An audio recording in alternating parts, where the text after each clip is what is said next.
안녕하십니까. 심리대 LBC 소장 임철웅입니다. 오늘은 나는 솔로 11기 광수님에 대한 얘기를 해볼게요. 제가 나는 솔로 컨텐츠를 시작했던 게 9기 때 광수님이 주제 이렇게 주로 다뤘었던 것 같은데 또 이렇게 11기 광수님을 얘기하려니까 감회가 새롭네요. 그리고 여기에 여드름이 났어요, 양쪽에. 그래서 좀 약간 연지곤지 찍은 것 같은 느낌이 좀 있죠. 이렇게 하면은 팔자 주름 사이로 가려지긴 하는데 계속 이러고 방송을 해야겠다.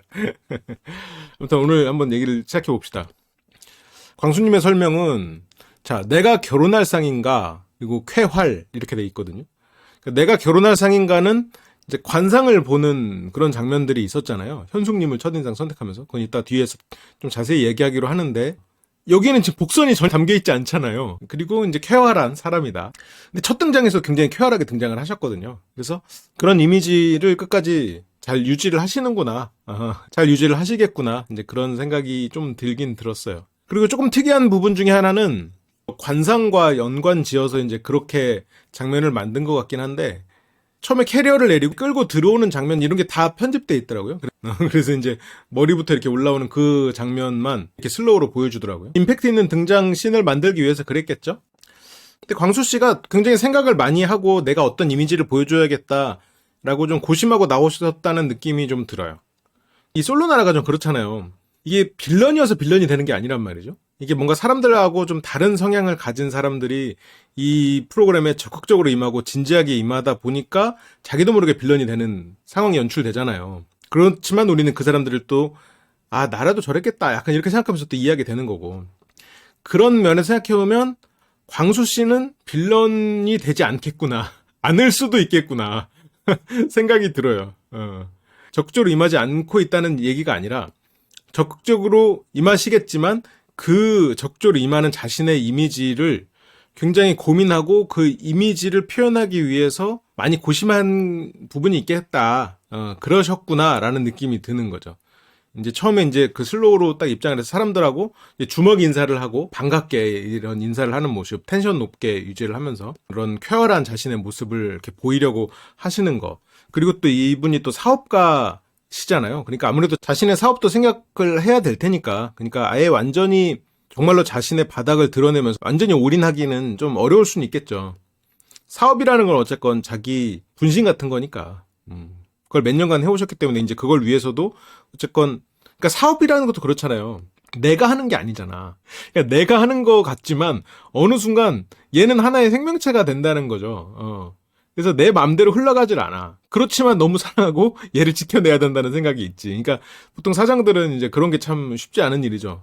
그러니까 개인 사업자는 내 마음대로 흘러갈 수 있어요. 문 닫고 싶을 때 닫으면 안 되지. 하지만 닫을 수는 있지. 그러다 보니까 이제 이 사업가로서의 페르소나가 있기 때문에 광수 씨가 사업을 그래도 꽤 오래 했잖아요. 거의 이제 10년 정도 하셨기 때문에 이제 그런 사업가로서의 페르소나가 있단 말이에요. 사업가로서의 이걸 뭐 가면이라고 표현하면 너무 이게 좀 이해하긴 쉬운데 약간 좀 비하처럼 느끼잖아요. 근데 그건 아니고, 그러니까 우리는 여러 가지 가면을 갖고 살잖아요. 사업가로서의 가면도 있고, 아빠로서의 뭐 애인으로서도 있을 수 있고, 아들로서도 있을 수 있고, 남자라면 뭐 여자라면 뭐 딸이겠지만, 지금 이제 그런 여러 가지 어떤 조직에서도 뭐 하다못해 동호회에서도 우리가 각 그 상황에 맞는 가면을 쓴단 말이죠. 이제 그런 걸 보면 사업가로서도 내가 그 대외적인 사업가로서의 이미지가 있고 사업체 내부에서의 또 이미지가 있을 텐데, 이제 그런 상황에서 좀 자신에게 맞는 다양한 페르소나가 있을 것이다 라는 느낌이 들더라고요. 그런 여러 가지 페르소나를 가지고 잘 운용하는데 익숙한 사람일 수 있겠다라는 생각이 들어요. 그러니까 제가 바로 전 시간에 얘기했던 뭐 영철님 같은 경우에는 어때요? 페르소나가 있지. 중학교 때 그런 개그나 개구진 자기의 모습, 이제 그런 본질적인 자신의 모습이 있고, 지금 이렇게 고객을 응대하는 신뢰가 가는 그런 이미지의 영철 씨가 있죠. 근데 영철 씨는 그렇게 다양한 페르소나를 잘 운영하는 사람은 아니라고. 그래서 이런 과거에 즐거웠던 걸로 장기자랑도 하고 옛날 노래도 듣고 그러는 거라는 거죠. 그러니까 다 누구나 하긴 하지. 하지만 그게 이제 잘 되는 사람이 있고 그걸 잘 운영하는 사람이 있고 또 그걸 또 즐기는 사람도 있어. 어떤 사람은 그걸 즐기다가 자신의 본질이 뭔지 모르고 또 철학적인 질문에 빠지다가 또 괴로워하는 사람도 있지. 어떤 사람은 아예 그런 페르소나 없이 그냥 한 가지 모습으로 생활을 하는 사람도 드물지만 있어요. 그 수가 적은 사람도 있고. 근데 광수 씨는 그 페르소나가 다양하고 그런 운영을 잘 하고 계신 것 같다. 그러면서 이제 인터뷰에서 그런 얘기를 하거든요. 파이어족 그리고 영앤 리치 이제 그런 걸로 가는 중간 단계다라는 얘기를 해요. 근데 이게 아무래도 광수 씨가 약간 B2C 사업이잖아요. 그리고 그러니까 일반인들을 대상으로 하는 사업이다 보니까 좀 일반 사람들이 이런 걸 꿈꾸지라고 하면서 이제 그거를 가지고 자신의 이미지 메이킹을 하고 있는 게 아닌가 싶어요. 물론 저걸 진짜 꿈꿀 수도 있지. 근데 제가 경험한 사업가들, 사업을 오래 하신 분들은 목표가 파이어족인 경우는 거의 못 봤거든요. 그러니까 물론 이제 저걸 꿈꿀 수는 있는데 진짜로 파이어족이 되잖아요. 그러면 사업을 다시 하고 싶어해. 그러니까 사업이 막 미친 듯이 힘들었어. 그렇다고 해서 내가 그 사업을 10년 하고 접었어. 예를 들어 뭐 중간 단계 10년에서 중간 단계라고 했으니까 20년 하고 접는다고 치면 50살에 그러니까 28에 사업을 시작했고 지금 39이고 이게 중간 단계면 그냥 대충 그냥 산술적으로 계산을 해서 뭐 50살에 은퇴하실 계획인 거잖아요. 대충 50이 되기 전에 이제 파이어가 되고 거기서 이제 영앤 리치가 돼서 이제 인생을 즐기겠다는 건데 그러면 지금 인생이 안 즐겁다는 얘기잖아요. 근데 제가 경험한 사업을 하시는 분들은 사업을 다 힘들어 하시지만 사업 자체를 즐기시거든요. 그러니까 이게 참 말이 어려운데, 근데 이거는 그냥 내 철학이랑 맞물려서 그런 걸 수도 있어. 이게 어떤 그러니까 우리가 어떤 즐거움이나 행복은 우리가 고통 속에 존재하는, 아니, 내 삶이 그런 걸 수도 있고, 존재한다고 저는 생각을 하거든요. 그러니까 이 사업을 하는 이 과정 자체가 실은 굉장히 즐거움과 쾌락이 있는데 이게 파이어족 내가 은퇴를 빨리 하고 그러니까 돈을 많이 벌어서 은퇴를 빨리 해서 이제 돈이 많은 그 상태가 목표가 되면 지금은 그냥 수단이 되잖아요. 근데 그 사업 자체는 어쨌건 업이기 때문에 우리가 그 업 자체가 실은 그걸 하는 것 자체가 가치가 있는 일이란 말이죠. 그러니까 광수 씨가 원래 광수 씨는 그런 걸 생각하고 있을 거예요. 이 일 자체가 즐겁고 일하는 것도 재미고 물론 힘들지 괴롭지. 근데 이제 일하는 거가 이 일을 통해서 자기가 가치도 얻고 가치를 준다는 이제 그런 생각들이 원동력이 되니까 사업을 유지할 수 있는 걸 거란 말이죠. 단지 그냥 돈만 보고 사업을 한다? 아 물론 그런 사람도 많죠. 그런 사람도 있지. 근데 그렇지는 않겠죠. 사업은 어쨌건 내가 추구하는 가치가 있고 그 가치가 사람들에게 공유가 될 때 그게 유지가 되는 거니까. 보통은 꼭 그렇다는 건 아니고. 근데 이제 저렇게 파이어족이나 영앤 리치를 언급하면서 얘기를 하는 거는 사업을 하지 않는 그런 사람들이 젊은 친구들이 생각하는 그런 로망을 좀 간접적으로 언급을 하면서 자기의 이미지 메이킹을 하고 있는 게 아닌가? 이제 그런 생각이 좀 들었어요. 이게 뭐 나쁘다는 뜻 아니에요. 또 이것만 갖고 뭐 비난이라 생각하지 말고. 그리고 그 사전 인터뷰에서는 노란색 셔츠를 입고 오셨었거든요. 그러면서 이제 그 노란색 셔츠가 굉장히 화사하다 얘기를 하니까 이제 비비드 컬러를 좋아한다고. 그러니까 비비드 컬러라는 단어가 머릿속 어딘가엔 있었어. 그런데 잊고 있었던 단어죠. 그러니까 나 같은 사람은 이렇게 비비드 컬러 이러면 한번 생각해야 돼. 아, 비비드 컬러? 약간 이런 느낌이 익숙하지 않으니까. 물론 뭐 예전에 이렇게 화려한 옷을 좋아했던 시절도 있죠. 근데 이제 지금은 옷장 열면은 불을 켜나 끄나 똑같아. 그냥 검은색이야. 다 검어. 시커매. 여기서부터 여기까지 다 시커매. 그렇죠. 그러니까 이제 비비드 컬러 그러면은 머릿속에 그냥 바로 안 떠오르는 색깔이지. 색감이. 그러니까 단어를 아는 것과 그 색의 이미지가 머릿속에 매칭돼 있는 건 좀 다르잖아요. 근데 그게 매칭이 안 돼 있어. 그냥 글로만 아는 거지.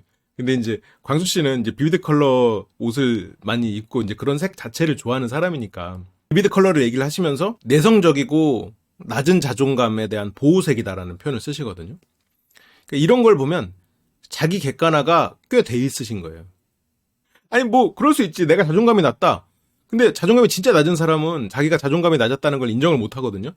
왜냐면 그러니까 내가 너무 약하고 바닥인 인생이면 내 인생 바닥이야라고 인정을 잘 못 해요. 세상을 탓하지. 근데 거기에서 나를 인정하고 그러면 거기서부터 조금씩 나아지거든요. 이제 그런 걸 보면 어쨌건 자기 객관화가 꽤 돼 있다. 근데 사업을 하고 많은 사람을 상대를 하면서 이제 그런 거를 충분히 얻으셨겠죠. 그래서 겨울 코트가 무지개색으로 완비돼 있다고. 아, 그렇군요. 그래서 이제 강함을 나타내는 이제 방어 기제다라고 스스로가 다 이렇게 판단을 해주셨어요.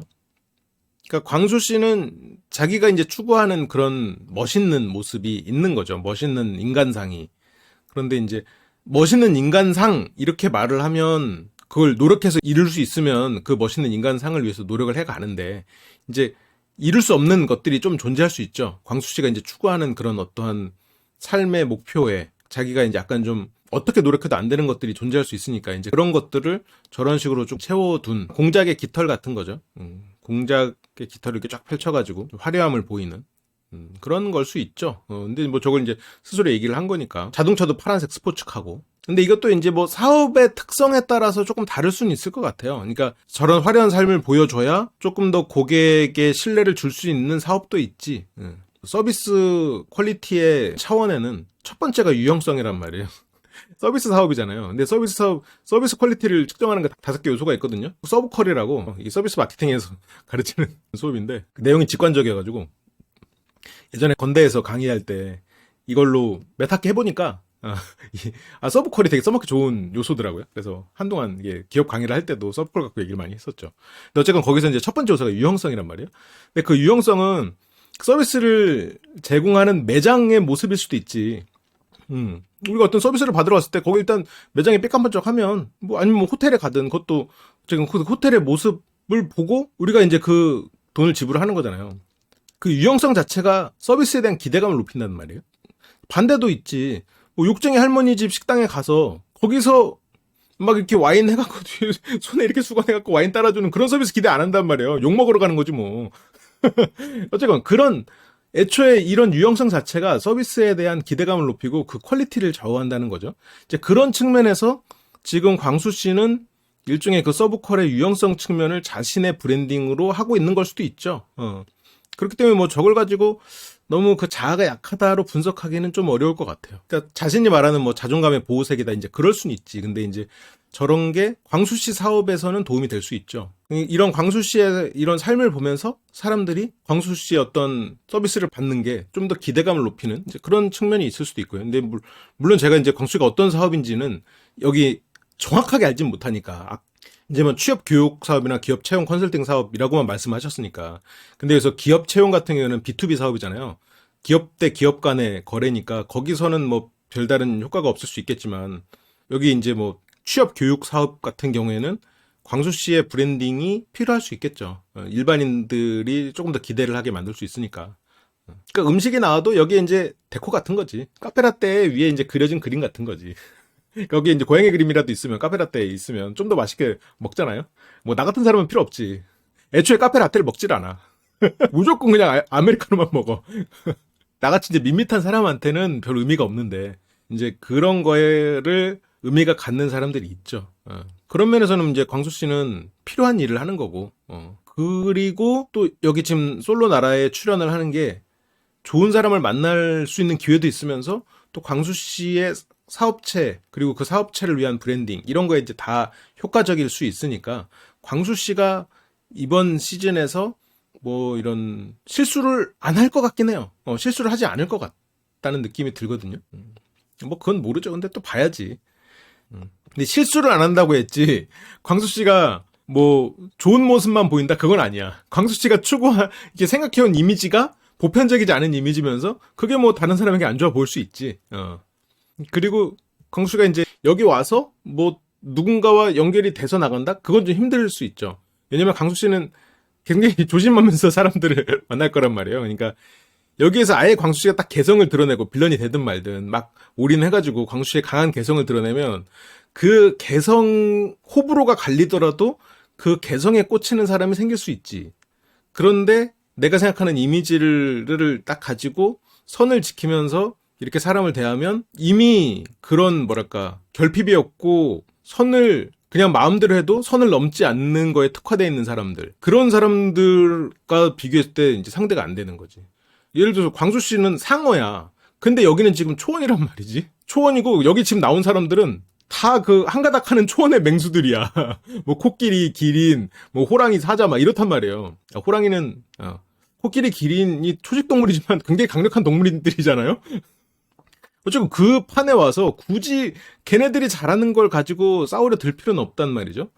근데 이제 그런 측면에서는 이제 솔로 나라라는 것만 기준으로 하면 지금 광수 씨의 전략이 좋지 않은 것 같은데 장기적으로 봤을 때는 그냥 이렇게 브랜딩 잘 가져가고 이미지 좋게 그래도 케어를 하고 좀 독특하지만 사업에 굉장히 열심인 젊은 CEO. 아, 내가 봤을 때만 젊나?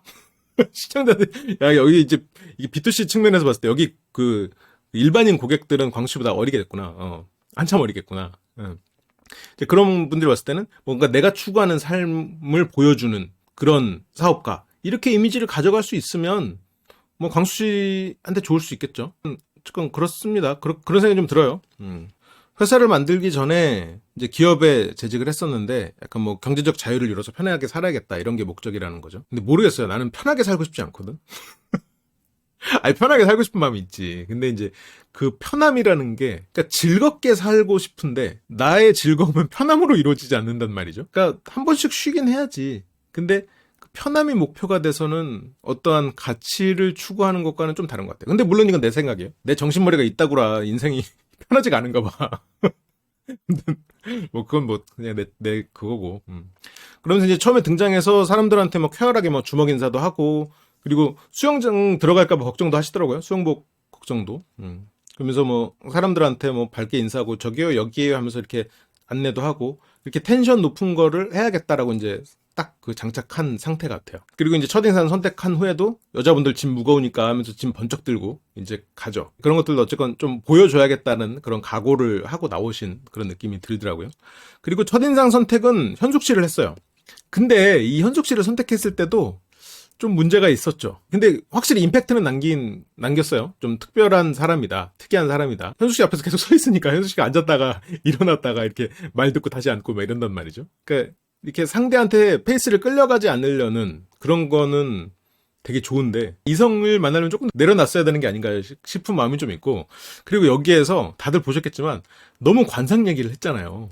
그러니까 관상을 보거나 손금을 보거나 이런 기술들은 이성과 친해지는데 좋은 기술이죠. 근데 생각을 해봐요.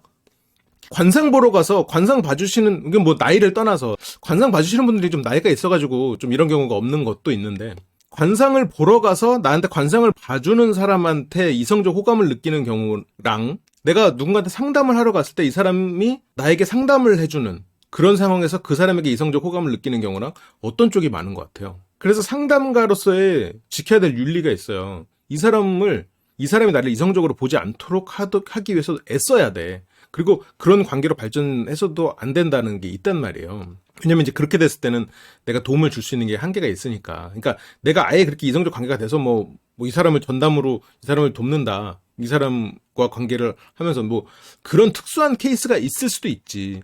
근데 이제 그게 아니라면 이제 이 사람이 나에게 너무 이제 그렇게 이성적으로 의존하게 해서는 안 된다는 게 윤리에 있단 말이야. 그게 있는 이유가 그만큼 이성적으로 끌릴 가능성이 있기 때문이거든요. 그런데 광수 씨는 지금 관상을 봐. 근데 관상을 나한테 봐주는 사람은 이성적으로 호감이 가진 않아. 그 차이가 뭐겠냐는 거지. 굳이 따지자면 관상은 마술 같아. 나한테 상담을 해주는 거는 이거는 나의 초상화를 그려주는 느낌이란 말이죠. 그러니까 똑같이 나를 읽어내주는 것 같은 느낌이 있지만 이쪽은 그냥 자기가 준비해온 마술을 한다는 느낌이라면 이쪽은 나를 하나하나 관찰하고 나에 대해서 알아주고 나도 모르는 나를 끄집어내줄 것 같은 내가 알지 못했던 나의 아름다움이나 어쩌면 초상화라는 건 그렇잖아요. 이제 그런 거를 해주는 것 같은 느낌이라는 거지. 그러니까 더 이 사람한테 호감이 느낄 수 있는데 그런데 이제 관상이나 손금은 그러니까 단지 가서 제 관상 봐드릴까요? 이렇게 해서 이성한테 말해봤자 이게 이성적 호감으로 연결되는 게 쉽지 않다는 거야. 내가 관상을 볼 줄 알면 그걸 가지고 이제 다른 거랑 이제 엮어가면서 얘기를 해야지. 차라리 여기서도 뭐 제가 여기 들어오기 전에 신입 직원을 한 명 받았거든요. 제가 신입 직원 받을 때마다 이 친구들한테 뭐 손금이든 관상이든 그런 거를 봐주거든요. 원한다면. 그래서 어떤 직종이 맞겠느냐 이러면서 이 친구들이 얘기도 좀 듣고 이러면서 했는데 마지막에 신입 직원으로 온 그 친구가 어떤 이성을 만나야 좋을까요? 그러면서 그 결혼도 잘하고 이렇게 복이 많은 그 이성에 대한 얘기를 물어봤었거든요. 그때 제가 이렇게 자세히 얘기를 못했는데 제가 현숙님을 보고 현숙님의 모습을 묘사했으면 딱 그런 사람이었겠다 싶더라고요. 이 정도만 운을 띄워뒀어도 좋았을 것 같아요. 그러니까 나라면 이렇게 운을 띄웠을 것 같아. 그러면 근데 여기서 이제 내가 신입 직원을 받았다 이런 얘기를 하긴 좀 어려우니까 이제 직업을 밝히기 전이니까 이렇게까지 하긴 힘들겠지만 뭔가 제가 좀 관상 좀 보거든요. 이것보다는 이제 상대가 좀, 그래요? 그런 것도 있어요? 이렇게 하면서 좀 물어볼 수 있게. 그리고 상대한테 좀 뭐가 궁금해요. 시간이 짧아서 제가 자세히 말씀을 못 드리지만 혹시 궁금하시면 제가 봐드릴 수 있는 것 중에서 뭐 궁금한 거 한 가지 정도만 봐드릴까요? 이렇게 하면서 상대가 원하는 걸 물어볼 수도 있어. 이러면 상대가 지금 어떤 거를 더 신경 쓰는 사람인지가 나오잖아요. 건강을 물어볼 수도 있고, 뭐 건강, 연애, 사업 성공, 그리고 또 뭐 있어? 돈, 뭐 이런 것 중에서 뭐가 궁금해요? 이 중에서 뭐 한 가지 정도만 제가 좀 짧게 말씀을 드려볼까요? 뭐 이렇게 하면서 상대의 생각을 끌어낼 수도 있지. 이 사람이 지금 뭐에 관심이 있는가. 그러니까 상대가 뭘 원하는지를 떠봤어야 돼. 그리고 이 상대가 궁금하게 만들었어야 돼. 근데 관상은, 그러니까 우리가 상담을 해준다. 이거는 호불호가 안 갈려요. 근데 물론 상담 과정에서 솔루션을 주고 너 이렇게 무조건 해야 돼. 이거는 호불호가 갈리지. 많은 사람들이 싫어할 거고. 근데 이제 이 사람이 상담을 잘하는 사람, 이랬을 때는 호불호가 안 갈려. 근데 관상을 잘 보는 사람, 이러면 호불호가 갈린다고요. 왜냐면 관상은 비과학적이라고 생각하는 사람도 있어요. 그러니까 이게 어떠한 지식이나 학문으로 생각하는 사람도 있고, 어떤 사람은 잡기로 해석하는 사람도 있단 말이에요. 그러니까 이런 것들에 대해서 현숙님의 시각이 어떤지도 지금 잘 모르는 상황이란 말이에요.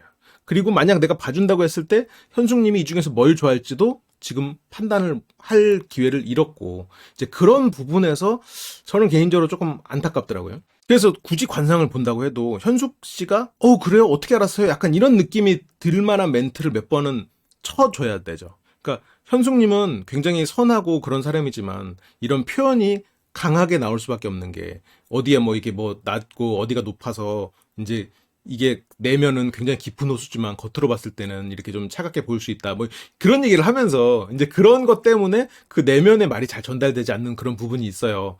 그렇지만 이제 굉장히 결혼 운이 좋아서 그럼에도 불구하고 내면을 볼 수 있는 사람을 만나실 겁니다. 이렇게 풀어나가고, 근데 저는 어떤 장점이 있는 줄 알아요? 이러면서 이게 눈이 이래가지고 그 사람의 내면의 그런 따뜻함을 볼 수 있는 그런 관상이거든요. 이렇게 풀어나갔으면 자연 조금 더 이것보다는 저는 좋은 관상입니다. 이거 막 그냥 막무가내로 약간 하는 느낌은 안 들었을 것 같아요. 그러니까 이건 결국 표현의 차이지. 뭐 관상 지식이야 뭐 제가 뭐가 있겠어요.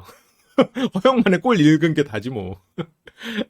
그것보다 뭐 좀 더 알긴 하겠지만. 근데 이제 그런 식으로 표현을 했다면 훨씬 더 현숙 씨가 관심을 가졌을 것 같아요. 그리고 현숙 씨가 뭐를 고민하는지도 좀 더 들어볼 수도 있을 거고. 근데 이제 그런 게 너무 없었다는 게 조금 안타까움이죠. 그리고 허영만 작가의 그 꼴이 나왔는데, 지난번에 제가 미생을 허영만 작가 거라고 했는데 생각해보니까 윤태호 작가님 거더라고요. 그 댓글로 누가 지적을 해주셔가지고.